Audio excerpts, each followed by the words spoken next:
Dear students, अस्सलाम वालेकुम। Students, आज का हमारा टॉपिक है derivation of energy of revolving electron by Bohr's atomic model. Students, जब भी कोई इलेक्ट्रॉन एटम के राउंड रिवॉल्व कर रहा होता है तो it possesses some energy and this energy is equal to the sum of energy, kinetic energy and potential energy. आपने फ़िज़िक्स में बहुत सी एग्जांपल्स, एनर्जी के टॉपिक में बहुत सी एग्जांपल्स पढ़ी होंगी कि किसी भी बॉडी की जो एनर्जी होती है वो kinetic energy due to its motion है और उसकी potential energy due to its position है। ठीक है, तो इलेक्ट्रॉन जो है वो न्यूक्लियस से एक ख़ास डिस्टेंस पे होता है और ये वेरी भी करता है। जैसे फर्स्ट आर्बिट में इसका डिस्टेंस कम है और सेकंड आर्बिट में इसका डिस्टेंस जो है वो ज़्यादा है। इसका मतलब है कि इलेक्ट्रॉन का जो डिस्टेंस है न्यूक्लियस से वो डिफरेंट है। तो इस सेंस में हम कह सकते हैं कि इलेक्ट्रॉन की जो एनर्जी है, जो पोटेंशियल एनर्जी है, इसकी पोजीशन की वजह से, इसके न्यूक्लियस से डिस्टेंस की वजह से वो भी डिफरेंट होती है। ठीक है, तो ये चूंकि न्यूक्लियस से डिफरेंट पोजीशन पे है तो इसका मतलब है कि इसकी एनर्जी इसकी पोजीशन की वजह से, न्यूक्लियस से पोजीशन की वजह से होती है। और इसकी जो काइनेटिक एनर्जी है वो इसकी मूवमेंट की वजह से होती है। अच्छा स्टूडेंट्स, अब हम ये देखते हैं कि जो पोटेंशियल एनर्जी है इलेक्ट्रॉन्स की वो किस तरह से मतलब किस तरह से अपीयर होती है, या ये इलेक्ट्रॉन क्यों जो पोटेंशियल एनर्जी ओन करता है, इसकी पोटेंशियल एनर्जी किस वजह से होती है। ठीक है, तो इलेक्ट्रॉन की पोटेंशियल एनर्जी जो है वो उस वर्क डन के इक्वल है, जो हम इलेक्ट्रॉन को इन्फिनिटी पॉइंट से एटम के अंदर आर डिस्टेंस पे, न्यूक्लियस से आर डिस्टेंस पे लाने के लिए करते हैं।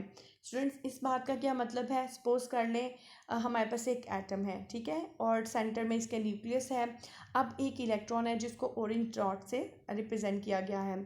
अगर तो इलेक्ट्रॉन एटम से बाहर है तो इसका मतलब ये न्यूक्लियर फोर्स को एक्सपीरियंस नहीं कर रहा, इस पर कोई न्यूक्लियस की फोर्स नहीं लग रही। ठीक है, और बाहर वाला जो एटम से बाहर वाला जो पॉइंट होता है वो इन्फिनिटी कहलाता है। अब जब इलेक्ट्रॉन पर कोई न्यूक्लियस की अट्रैक्शन नहीं लग रही तो इसका मतलब है कि इलेक्ट्रॉन की जो पोटेंशियल एनर्जी है वो ज़ीरो है। अच्छा स्टूडेंट्स, आम ज़िंदगी में हम जब देखते हैं किसी भी स्टोन वगैरह की या किसी भी ऑब्जेक्ट की पोटेंशियल एनर्जी अगर हमने फाइंड आउट करनी होती है तो हम क्या करते हैं, उस ऑब्जेक्ट को ग्रेविटेशनल पुल से अगेंस्ट ज़मीन से उठाकर अगर किसी हाइट पर लेके जाते हैं तो वो उसकी पोटेंशियल एनर्जी के तौर पे स्टोर हो जाता है। हमने जो भी वर्क डन किया उसको ज़मीन से उठाकर किसी हाइट पर ले जाने में वो वर्क डन उस स्टोन की या उस ऑब्जेक्ट की पोटेंशियल एनर्जी कहलाता है। ठीक है, इसी तरह से अब हमने यहाँ देखना है कि इलेक्ट्रॉन की पोटेंशियल एनर्जी किस वजह से है। तो इलेक्ट्रॉन की पोटेंशियल एनर्जी आपको बताया जा रहा है कि इलेक्ट्रॉन की पोटेंशियल एनर्जी इलेक्ट्रॉन को एटम से बाहर एक पॉइंट जिसको हम इन्फिनिटी कहते हैं उस पॉइंट से एटम के अंदर लाने के लिए जो वर्क डन किया जाना है उस पे डिपेंड करती है, उसके इक्वल होती है। ठीक है, तो पोटेंशियल एनर्जी इलेक्ट्रॉन की किसके इक्वल है? वर्क डन के। कितना वर्क डन? जो हम इलेक्ट्रॉन को इन्फिनिटी पॉइंट से एटम के अंदर एक पॉइंट ए पर लाने के लिए करते हैं। ठीक है, ये ए एक पॉइंट है जो कि न्यूक्लियस से आर डिस्टेंस पे है। तो इस पूरे डिस्टेंस को अगर इन्फिनिटी को ए से ए पॉइंट तक के डिस्टेंस को अगर हम कंसिडर करते हैं तो यहाँ लाने के लिए फोर्स एप्लीकेबल है। ठीक है, फोर्स रिक्वायर्ड है, फोर्स की ज़रूरत है। अब ये फोर्स और ये जो डिस्टेंस है इन दोनों को मल्टीप्लाई करेंगे तो ये वर्क डन होगा। ठीक है, अब वर्क डन अगर हम कैलकुलेट करते हैं तो इसका मतलब है कि हम वो पोटेंशियल एनर्जी को कैलकुलेट कर लेते हैं। ठीक है, अच्छा स्टूडेंट्स, एक और बात आपको याद रखनी पड़ेगी कि यहाँ पर जो वर्क डन हम कर रहे हैं वो कांस्टेंट फोर्स की वजह से नहीं है, मतलब फोर्स जो है वो सेम नहीं है। इन्फिनिटी पॉइंट पर इलेक्ट्रॉन के ऊपर न्यूक्लियस की कोई फोर्स नहीं लग रही, ठीक है। थोड़ा सा जब आगे आएगा इलेक्ट्रॉन तो उस पर वो आहिस्ता आहिस्ता न्यूक्लियस की अट्रैक्शन की फ़ोर्स को फील करना शुरू करेगा, और जैसे जैसे न्यूक्लियस के करीब आता जाएगा तो ये न्यूक्लियर फोर्स जो है अट्रैक्शन की, ये बहुत बढ़ जाती है, ठीक है। तो इसका मतलब है कि हर पॉइंट पर फोर्स चेंज हो रही है, और हर पॉइंट पर जो वर्क डन है वो डिफरेंट आएगा। क्यों? फोर्स डिफरेंट है, तो हमें हर पॉइंट का वर्क डन अलग अलग से फाइंड आउट करना पड़ेगा। स्टूडेंट्स, ये सपोज कर लें कि इन्फिनिटी पॉइंट और ए पॉइंट, ठीक है, इनके दरमियान हमने वर्क डन फाइंड आउट करना है, ठीक है। और इसको हम इस तरह से रिप्रेजेंट करते हैं। अब ये जो डिस्टेंस है ना, वो जो इन्फिनिटी से ए पॉइंट तक का था, उसको मैंने इस लाइन से रिप्रेजेंट किया है, ठीक है। आप समझ लें कि और इनको छोटे छोटे पार्ट्स में डिवाइड कर दिया है ताकि हर छोटे पार्ट का हम वर्क डन कैलकुलेट कर सकें। और फिज़िक्स में आपको पता है कि अगर हम बहुत स्मॉल डिस्टेंस या बहुत स्मॉल जब हम डिस्टेंस लेते हैं तो उसमें ऑलमोस्ट जो चेंज आता है वो इग्नोरेबल है या नेग्लिजिबल है, ठीक है। तो इस तरह से हमने इलेक्ट्रॉन का ए पॉइंट तक का जो डिस्टेंस है उसको छोटे छोटे डिस्टेंस में डिवाइड किया, और हर डिस्टेंस के लिए वर्क डन की अलग से वैल्यू फाइंड आउट कर ली। इस तरह से है तो हमारे पास बहुत से वर्क डन आ जाएंगे, ठीक है। और ये क्यों क्यों इतने ज़्यादा वर्क डन कैलकुलेट कर रहे हैं? क्योंकि फोर्स वेरिएबल है, चेंज हो रही है, ठीक है। हर पॉइंट पर जैसे जैसे इलेक्ट्रॉन न्यूक्लियस के करीब जाता है तो हर पॉइंट पे फोर्स चेंज होती है, तो हमें जो है वो वर्क डन अलग अलग फाइंड आउट करना पड़ेगा, ठीक है। अब बहुत सारे हमने वर्क डन फाइंड आउट कर लिए, और वर्क डन कैसे फाइंड आउट करना है? वर्क डन फाइंड आउट करने के लिए हमारे पास फॉर्मूला है फोर्स इंटू डिस्टेंस। फोर्स जो है एफ, ठीक है, और डिस्टेंस बहुत छोटा डिस्टेंस है डी आर, उसको रिप्रेजेंट कर रहा है। तो और फोर्स कौन सी होगी? Nuclear attraction force. और कोलम्बिक लॉज के अकॉर्डिंगली दो जो चार्ज बॉडी के दरमियान जो अट्रैक्शन की फ़ोर्स है वो इस फार्मूले से फाइंड आउट की जा सकती है, जी ई स्क्वेयर 4πε0 आर स्क्वेयर। अब ये कैसे आया? ये हमने रेडियस वाले टॉपिक में डिस्कस किया था ना कि कोलम्बिक फोर्स जो force of attraction between electron और प्रोटॉन जो है वो Q1 Q2 के Q1 Q2 over 4πε0 are square है, ठीक है। तो उसी को जब हमने चेंज किया था इलेक्ट्रॉन के चार्ज से और प्रोटॉन के चार्ज से, तो हमारे पास ये वैल्यू आई थी जी ई स्क्वेयर 4πε0 आर स्क्वेयर, ठीक है। ये कोलम्बिक फोर्स है, coulombic force of attraction between nucleus and electron, ठीक है। तो यही फोर्स जो है वो चेंज हो रही है टाइम टू टाइम, और इसी फोर्स के चेंज होने की वजह से हमें बहुत से वर्क डन कैलकुलेट करने पड़े हैं, और बहुत से वर्क डन जो हैं उनको हम इकट्ठा करके एक वर्क डन फाइंड आउट करेंगे, और वो वर्क डन होगा इलेक्ट्रॉन की पोटेंशियल एनर्जी, ठीक है। तो स्टूडेंट्स, अब हम देखते हैं कि पोटेंशियल एनर्जी, अभी मैंने आपको बताया है कि पोटेंशियल एनर्जी किसके इक्वल होगी? टोटल वर्क डन के इक्वल। तो स्टूडेंट्स, ये बात याद रखें कि एक आपने लॉगरिथम भी पढ़ा था, 9th-10th में आप लोग पढ़ते हैं लॉगरिथम, ठीक है। तो आपने ये देखा था कि जब लॉगरिथम में जो माइनस है, ठीक है, वो हम बहुत सी माइनस की वैल्यूज़ हों तो हम बहुत सी वैल्यूज़ को डिवीजन में कन्वर्ट करके उनको उनकी जो सब्ट्रैक्शन है वो फाइंड आउट कर लेते हैं। इसी तरह से अगर बहुत सारी वैल्यूज़ को हमने ऐड करना है तो ये बहुत टाइम टेकिंग प्रोसेस होता है कि बहुत ज़्यादा आप वैल्यूज़ को प्लस कर रहे हैं, तो फिर आप क्या करते हैं? आप उनको कन्वर्ट कर देते हैं लॉगरिथम में, ठीक है। आप उनको लॉगरिथम में कन्वर्ट कर देते हैं, और लॉगरिथम में कैसे बहुत सारी जो वैल्यूज़ होती हैं एडिशन की, प्लस करने की, आप उनको मल्टीप्लिकेशन में कन्वर्ट करते हैं, और फिर आप उनको एड अप कर लेते हैं। इसी तरह का एक मैथमेटिकल रूल है इंटीग्रेशन का। इंटीग्रेशन बेसिकली मैथ्स का ऐसा रूल है जिससे हम बहुत सारी जो हमारी वैल्यूज़ होती हैं उनको हम ऐड अप कर लेते हैं बिल्कुल सिंगल स्टेप में, ठीक है। तो इसी तरह से आप ये देखेंगे बहुत सारे वर्क डन है हमारे, और ये वर्क डन ऐड अप करेंगे तो एक वर्क डन आएगा, और वो वर्क डन इलेक्ट्रॉन की पोटेंशियल एनर्जी कहलाएगा। और इसके लिए अब हम जो हमारा ये फॉर्मूला था ना, जो बहुत ज़्यादा वर्क डन किया था, ठीक है, इस फार्मूले को, इसको अब हमने क्या करना है, इंटीग्रेट कर लेना है, ठीक है। तो potential energy of electron is equal to work done, और वर्क डन के जितने भी वर्क डन है उनको इंटीग्रेट करने के लिए हमें ये फॉर्मूला लगाना पड़ेगा।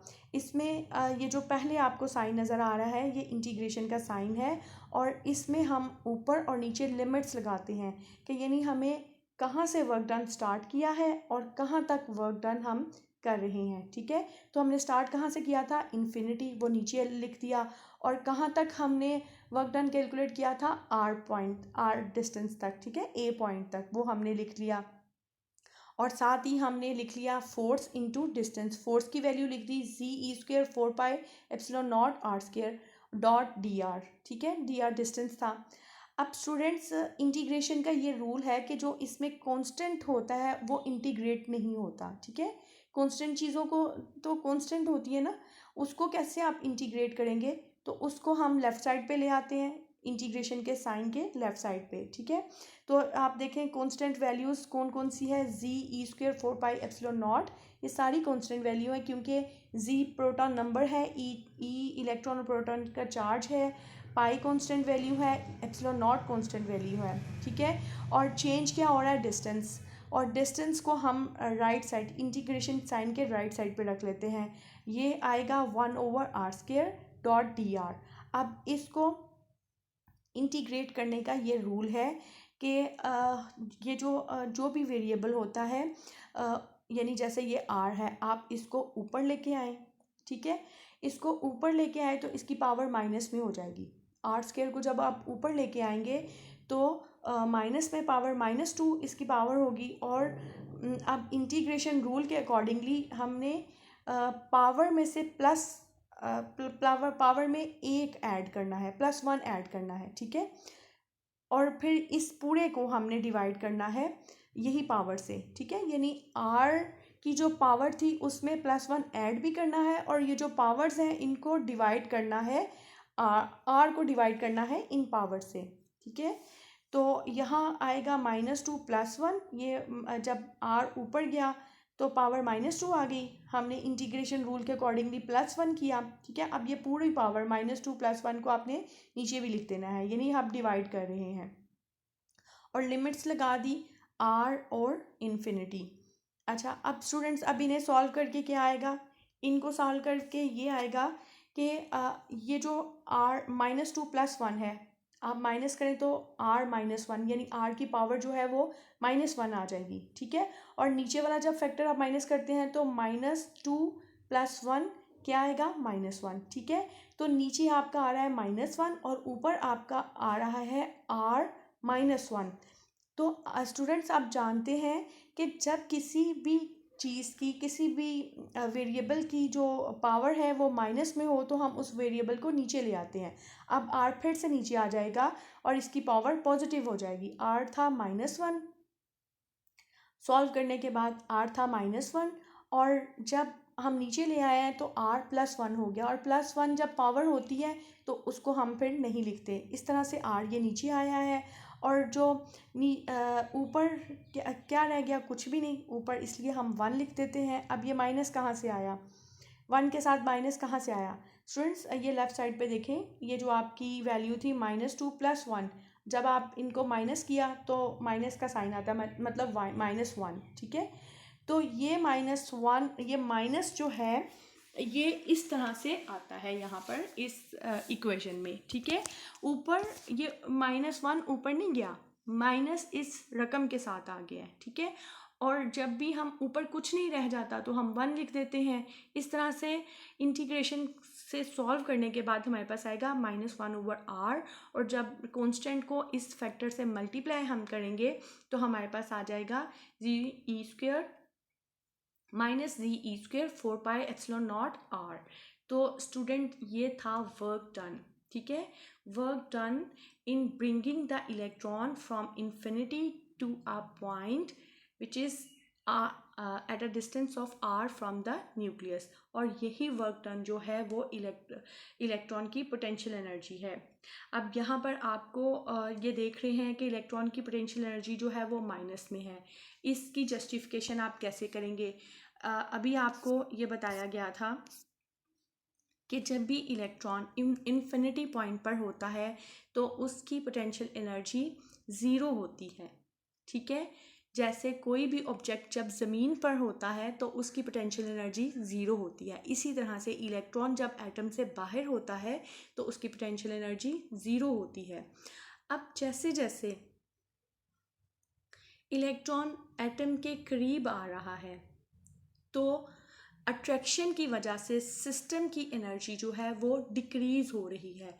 ये भी एक रूल है कि जैसे दो बॉडीज़ के दरमियान अट्रैक्शन बढ़ती है तो सिस्टम की एनर्जी डिक्रीज़ होती है। ठीक है, तो इलेक्ट्रॉन एटम की तरफ मूव कर रहा है, इसका मतलब है सिस्टम की एनर्जी डिक्रीज़ हो रही है। ठीक है, और ज़ीरो से कम डिक्रीज़ होगी तो वैल्यू किस में आएगी? माइनस में।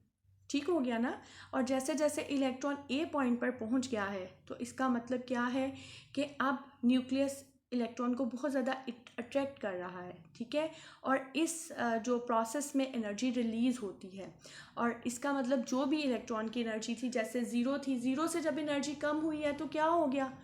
वो माइनस में चली गई। ठीक है, तो इसलिए इलेक्ट्रॉन की पोटेंशियल एनर्जी माइनस से इंडिकेट होती है।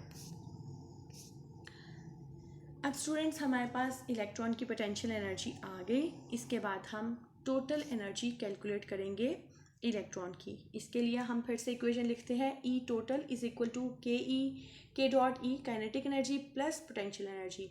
इलेक्ट्रॉन की काइनेटिक एनर्जी इक्वल होती है 1/2 mv² के, प्लस आप ये जो पोटेंशियल एनर्जी की वैल्यू आई थी ये यहाँ पर पुट कर दें। और इसके बाद आप जब इक्वेशन ये जो ब्रैकेट्स ओपन करते हैं, अब आप इसे सॉल्व करेंगे। अब ये कैसे सॉल्व होगा? इसे सॉल्व करने से पहले आपको यहाँ पर mv की वैल्यू पुट करनी होगी। mv की वैल्यू हम कहाँ से पुट करेंगे? ये हम पुट करेंगे जब हमने इलेक्ट्रॉन का रेडियस कैलकुलेट किया था वहाँ से। तो स्टूडेंट्स, आप रिकॉल कर लें या आप लिख के रख लें, इस टॉपिक को समझने से पहले वो अपने सामने लिख के रख लें। और वो अब अगर रिकॉल करते हैं तो आपको पता चलेगा कि mv² is equal to ze² 4πε0r। ये वैल्यू आप याद कर लें, क्योंकि ज़रूरी नहीं कि पेपर में आपके सामने दोनों टॉपिक इकट्ठे आ जाएं। इकट्ठे आ जाएंगे तो आप एक पेपर से वैल्यू उठा के दूसरे पे लगा देंगी, वो कोई मसला नहीं है। लेकिन यहाँ पर आपको याद करना पड़ेगा, क्योंकि आपको अगर एनर्जी कैलकुलेट करने के लिए आ गया है तो फिर ये स्टेप आपको याद करना पड़ेगा कि हमने यहाँ पर जब इलेक्ट्रॉन की टोटल एनर्जी फाइंड आउट करनी है और काइनेटिक एनर्जी में 1/2 mv² लिखा हुआ है, तो हमें mv की वैल्यू पुट करनी है। ठीक है, और ये वैल्यू है ze² ओवर 4πε0r। अच्छा स्टूडेंट्स, अब हम इस इक्वेशन को सॉल्व करते हैं। इसे सॉल्व करने के लिए हम एलसीएम लेंगे। ठीक है, तो एलसीएम किस तरह से लिया जाएगा? आप ये देखें, इस इक्वेशन में E total is equal to ze² over 2 into 4 है। ये 2.4 नहीं है, 2 मल्टीप्लाइड बाय 4 है। ये 2 कहाँ से आया? ये इधर देखें, यहाँ पर आपकी थी नीचे वाली इक्वेशन में 1/2 mv²। आपने mv² की वैल्यू पुट की है ना, तो ये 2 जो है ये मल्टीप्लाई होगा mv² की वैल्यू के साथ। तो mv² की वैल्यू है ze² 4πε0r। ठीक है, तो 2 लिखा हुआ है और इस पूरी जो वैल्यू से 2 मल्टीप्लाई होगा तो it would be ze² 8πε0r। ठीक है, माइनस ze² 4πε0r। अब आप इनका एलसीएम ले लें। एलसीएम लेने से पहले आप कॉमन ले सकती हैं। जो चीज़ें कॉमन हैं, ze² 4πε0r, ये चीज़ें आपकी कॉमन रह गई। अब आप इसे सॉल्व कर लें। आप ये कॉमन से फर्स्ट वाले फैक्टर को जब सॉल्व करेंगी तो कॉमन चीज़ें कट जाएंगी और बाकी क्या रह जाएगा? 1/2। इसी तरह से आप सेकंड वाले फैक्टर से जब इसे वो कट करेंगी, डिवाइड करेंगी, तो आप देखेंगी कि दोनों एक जैसी चीज़ें हैं। ठीक है, तो वो कट जाएंगी और 1 रह जाएगा। इसके बाद आप 1/2 में से -1 कर लें तो आपको मिल जाएगा 1/2। यानी इसको सॉल्व करने से आपका आंसर आ जाएगा 1/2। और 1/2 को आप लेफ़्ट साइड पे जो कांस्टेंट फैक्टर है उससे मल्टीप्लाई कर दें। ठीक है, तो आपका आंसर आएगा -ze² 8πε0r। स्टूडेंट्स, ये जो 1/2 -1 है ना, इसको आप एलसीएम लेके सॉल्व कर लें, ठीक है। आप एलसीएम लेके सॉल्व करेंगे ना तो आपको खुद ही पता चल जाएगा कि इसका आंसर आता है -1/2, ठीक है। तो माइनस जो इस अमाउंट के शुरू में आ जाएगा और 2 जो है वो डिनोमिनेटर में मल्टीप्लाई हो जाएगा, ठीक है। अब ये जो नेगेटिव साइन है एनर्जी का, ये मैं डिस्कस कर चुकी हूँ, ठीक है। अब इसको आगे चलते हैं। आगे हम ये बात करते हैं स्टूडेंट्स के इसमें हम आर की वैल्यू पुट करने जा रहे हैं, ठीक है।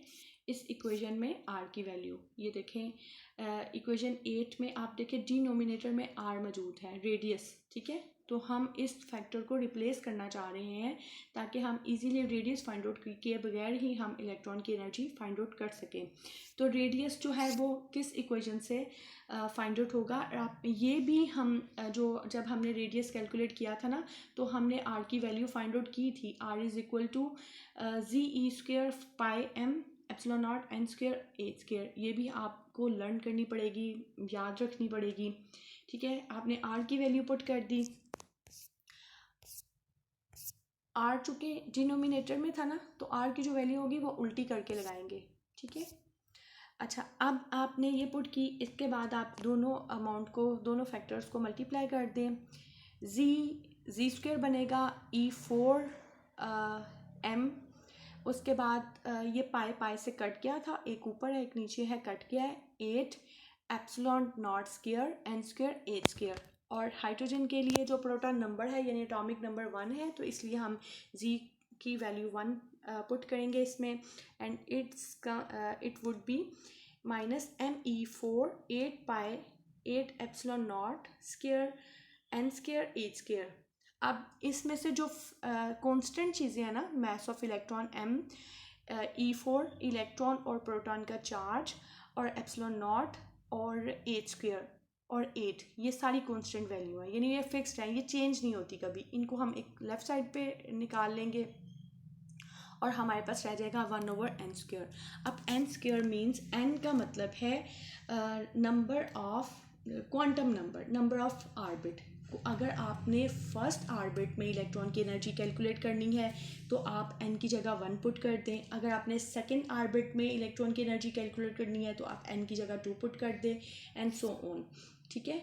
और इसके अलावा ये जो है अगर हम मास ऑफ इलेक्ट्रॉन और प्रोटॉन का चार्ज, एप्सिलॉन नॉट की वैल्यू, प्लैंक की वैल्यू और 8, इन सब की वैल्यूज़ पुट करके मल्टीप्लाई करें तो ये वैल्यू हमारे पास आ जाती है 2.178 इंटू 10⁻⁻18 जूल।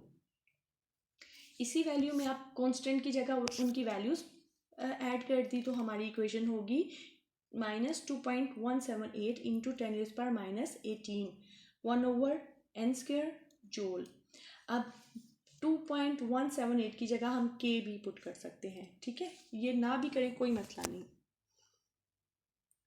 अब नेगेटिव साइन यहाँ पे यही शो कर रहा है कि इलेक्ट्रॉन की एनर्जी डिक्रीज़ हो रही है। अच्छा स्टूडेंट्स, अगर हमने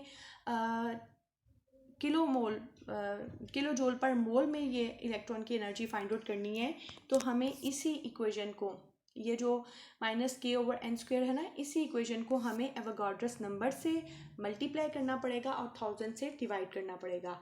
एवोगाड्रस नंबर है 6.02 इंटू 10⁻23 जूल पर मोल, और किलो के लिए 1000 डिवाइड किया, ठीक है। तो हमारे पास ये वैल्यू आती है 1313.315 1/n² किलो जूल पर मोल। अब 1 मोल क्या मतलब है, वो जो आपने एनर्जी कैलकुलेट की थी, this one En, or you can say En is equal to -2.178 into 10⁻⁻18 1/n² joule. ये जो इक्वेशन 10 है ये एनर्जी है एक इलेक्ट्रॉन की एक एटम की, ठीक है। और ये जो एनर्जी आई है 1313.315 किलो जूल पर मोल, ये एनर्जी है एक मोल की, एक मोल हाइड्रोजन एटम के इलेक्ट्रॉन की, ठीक है। तो ये मोल का सिर्फ यहाँ पे डिफरेंस है और कुछ नहीं। अब स्टूडेंट्स अगर इसी तरह से हम कैलकुलेट करते हैं इलेक्ट्रॉन की एनर्जी डिफरेंट ऑर्बिट्स में, तो हमें n की जगह पुट करना पड़ेगा। फर्स्ट वाली इक्वेशन में देखें n की जगह 1 पुट किया हुआ है, सेकंड वाली में देखें n की जगह 2, थर्ड वाली में 3 एंड सो ऑन। इस तरह से हमारे पास डिफरेंट ऑर्बिट्स में इलेक्ट्रॉन की एनर्जी मिल जाती है।